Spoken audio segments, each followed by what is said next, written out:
Welcome to a Prevent Connect podcast, where we explore the prevention of violence against women. This is a project of the California Coalition Against Sexual Assault. Hello, all. I would like to invite you and welcome you all to Oregon. For those of you who haven't been there, Oregon is a beautiful state rich in environmental and geographic diversity. Depending on where you are, it's likely you'll either be stopped by livestock crossing the road or a person riding a unicycle playing the bagpipes while wearing a Darth Vader mask. We're kind of a weird state. The majority of our population lives west of the Cascade Mountains in cities like Portland, Salem, Eugene, and Ashland. Most of our state, however, is made up of rural and frontier communities. I myself grew up in 10 miles outside of a town of 636 people in the far northeastern corner of our state. We have approximately 50 public and private 2- and 4-year colleges and universities across the state.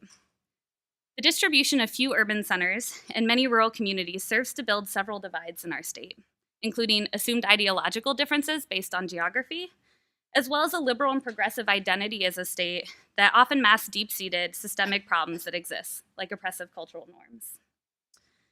Although the divide between our state's public identity and the existing systemic problems is often hidden, there are moments where we can't ignore it. A particularly valuable example of this happened 2 weekends ago, when a man harassing 2 Black women on our public transportation stabbed 3 different bystanders who tried to interrupt his xenophobic and racist tirade. 2 of the men died and the other survived after surgery. The Portland community has rallied around these men, urging support and highlighting the heroism in their acts. Fundraising campaigns have collected money for the surviving man and the families of the men who died. In the midst of all this community support, some voices are working to highlight some of the deeper and often overlooked issues in our communities. For example, why isn't the community rallying around the women who were harassed? Why isn't the community crowdfunding support for them, talking about the ways in which people of color are harassed every single day in Oregon? Why aren't state and local leadership doing more to address the threat of racialized, sexualized, and xenophobic violence throughout Oregon? Over time, we'll see how Oregon invests in changing the narrative as a result of this incident. The sense of urgency around campus sexual violence response and prevention efforts in Oregon increased as a result of violence as well. One of the most emergent incidences occurred when a university in Oregon and the coach of their basketball team were sued by a student because of gang rape. This university was considering a countersuit against the student and ultimately accessed that student's counseling records from the University Health Center in order, I assume, to inform their decision. In light of this example and other local news, along with national efforts to address sexual violence, activists in Oregon utilized the unique opportunity to organize around student confidentiality and support campuses in their efforts to build healthier and safer communities for their students, faculty, and staff. Oregon was a little late to the best practice party as far as legally affording sexual and domestic violence advocates privilege. But with the passage of House Bill 3476 in 2015, Oregon became the first state in the country to extend this privilege to campus-based advocates as well. This made it so conversations between sexual assault survivors and victims advocates on college and university campuses were confidential. In 1 year of implementation of this law, over 200 privileged advocates were trained and are now serving students on campuses across Oregon. In that year, Oregon saw a 138% increase in students accessing services, as well as a 120% increase in student victims choosing to report the assault to their college or university to pursue a Title IX investigation. Colleges and universities have also reported a noticeable increase in historically underreported populations seeking services and making formal Title IX reports. This includes male victims, students of color, and immigrant and refugee populations on campus. Much of this work and the work since to establish a community of practice was led by our campus coordinator, Jackie Sandmeyer. This legislation was a critical stepping stone in the process of moving beyond compliance towards services that are rooted in best practice, trauma-informed, student-centered approaches. Jackie has summed this up nicely in what she calls the teeter-totter of compliance. If we aim for best practice, we're going to hit compliance every time. This model served as a launching point for building effective response efforts, as well as paving the way for investing in comprehensive prevention programming. It has been important to our work that we are dedicating capacity to building bridges and foundations between effective response and comprehensive prevention. As a founding purpose of our organization, we've supported a multidisciplinary approach to sexual violence. It has proven critical to dedicate time and energy to helping diverse groups understand how their work aligns on and around campuses.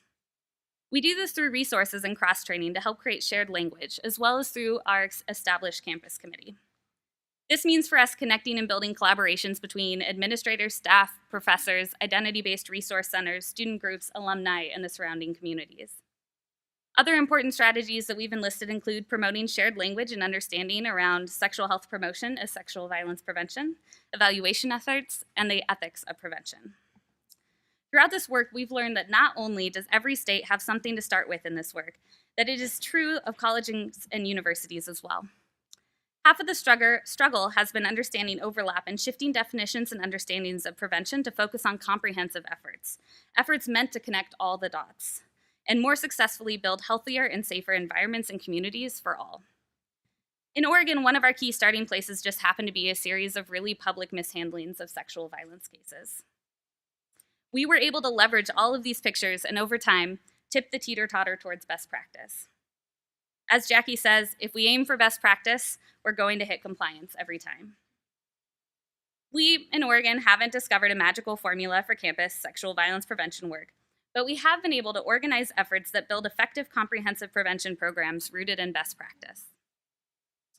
So often throughout history, we're given opportunities to respond to a situation and actively work to change the narrative for the future. We are in a position to actively ensure that we are listening to and supporting the voices of those that have been speaking out against violence, oppression, and systemic challenges throughout history.